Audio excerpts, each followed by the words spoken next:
Hello everyone, আজকে লাঞ্চে আপনাদের সবাইকে স্বাগতম। আজকে কি কি মেনু বলে দিই আগে।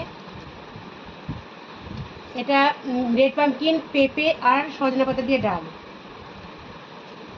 রুই মাছ, ঝিঙে আর আলু দিয়ে,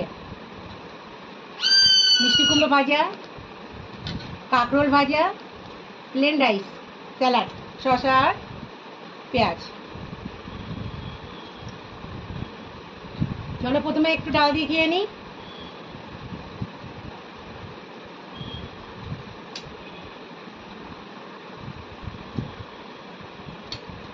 তার সাথে একটু ভাজা নিতে হবে, মিষ্টি কুমড়ো ভাজা, কাঁকরোল ভাজা। চলো শুরু করি। আমাদের বাড়ির ডালটা রোজ হয়। মিষ্টি কুমড়ো দিয়ে ডাল, সজনা পাতা দিয়ে এটা রোজই প্রায় হয়। মানে এটা ভিটামিনের মতো, আর এটা কি বলবো, এটা মেডিসিনের মতো, এটা রোজ বানাতেই হয়। প্লেন ডাল বানাই। আর রেড পাম্পকিন আমার খুব প্রিয়। বাড়িতে আমাদের কখনো খালি রেড পাম্পকিন আসে না, গোটা রেড পাম্পকিন আসে। এখানে মিষ্টি কুমড়োগুলো এরকম সাইজের হয়, 3 কিলো, 3 কিলো, 2.5 কিলো, 2 কিলো। আমাদের বাড়িতে গোটা পাম্পকিন আছে, কখনো খালিওয়ালা আসে না। আর বাড়িতে রেড কুমড়ো থাকলে আমি রোজ ভাজা করবোই করবো, যতই নানা রকম হোক। কিন্তু মিষ্টি কুমড়ো ভাজা আমার চাই, আমার খুব প্রিয়। ডালের সাথে, এমনি গরম ভাতের সাথে কালো জিরে কাঁচা লঙ্কা দিয়ে আমি ভাজা করি। এটা খেতে খুবই ভালো লাগে, খুবই।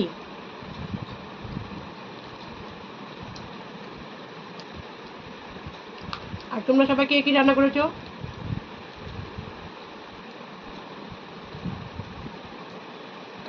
কাঁকরোলটাও এই সময়টা পাওয়া যায়, কাঁকরোল ভাজাটা খুব ভালো লাগে।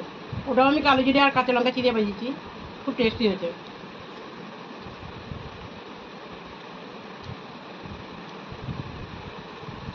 আর স্যালাডটাও আমাদের বাড়িতে এভরিডে হয়, এভরিডে।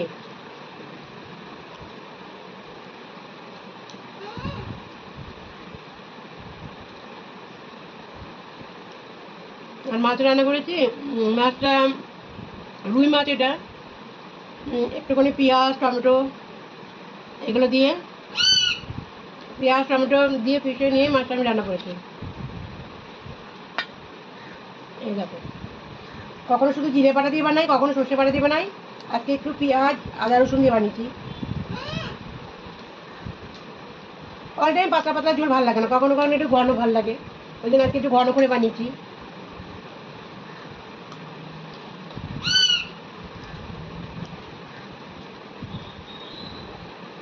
লম্বা লম্বা আলু আর লম্বা লম্বা ঝিঙে দিয়ে রুই রুই মাছ বা কাতল মাছ বানালে খুব টেস্টি হয়।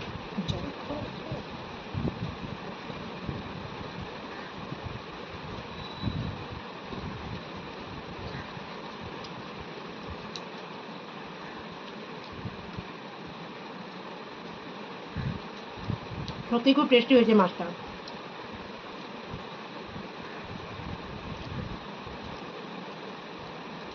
জিরে, আদা, কাঁচা লঙ্কা আর আধখানা পেঁয়াজ বেটে দিয়েছি ঝোলটার মধ্যে। আর একটা টমেটো কুচিয়ে দিয়েছি। আর সামান্য রান্না হওয়ার পরে কালকে যে মশলা তোমাদের দেখিয়েছি এর আগে, যে ভাজা মশলা আমি একটা বানাই,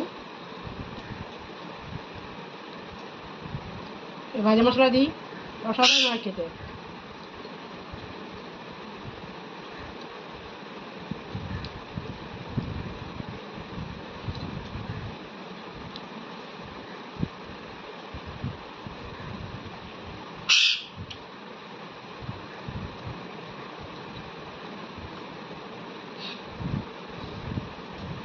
চলো আজকে তাহলে আমি লাঞ্চটা ফিনিশ করে নিই। কালকে আবার তোমাদের সাথে দেখা হবে। Tata, bye bye. আমাকে তোমরা সবাই কমেন্ট করো, আমি তোমাদের সবাইকে কমেন্ট করবো। লাইক কমেন্ট প্লিজ করো।